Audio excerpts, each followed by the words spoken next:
Salam guys. Okay, hari ni cerita dia kita sambut birthday celebration untuk adik lelaki kita yang nombor 3. Umur berapa tak payahlah cakap kan, dah tua dah, angka 4 dah. Okay, nak cerita kita pergi kedai bukan Arab-Arab, ala-ala Turki lah macam tu. Memang kat sini full of entertainment lah. Tengok dia punya food presentation, ada bakar-bakar pakai api lah kan.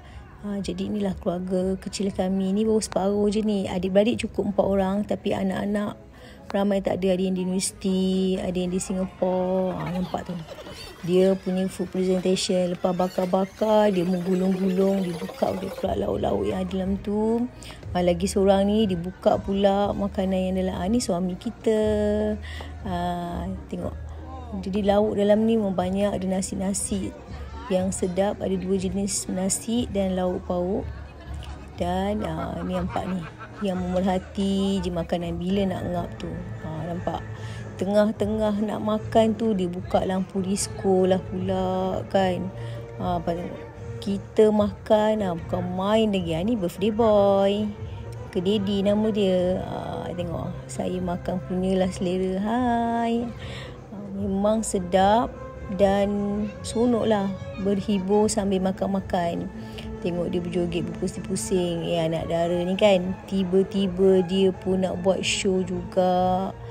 Berpusing-pusing, tak pening ke kepala Aisyah kali pusing dah tu. Lama juga. Kalau saya rasa dah langgar tiang dah tu. Memang hebat lah anak dara saya ni. Nampak tu, anak bongsu. Bukan main lah.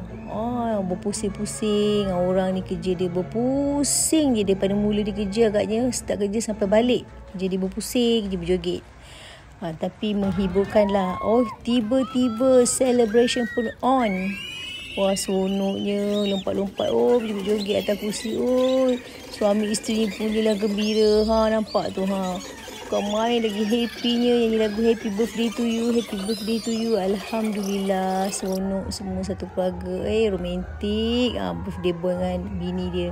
Alhamdulillah. Inilah adik-beradik saya 4 orang dan keluarga kecil kami. Bye.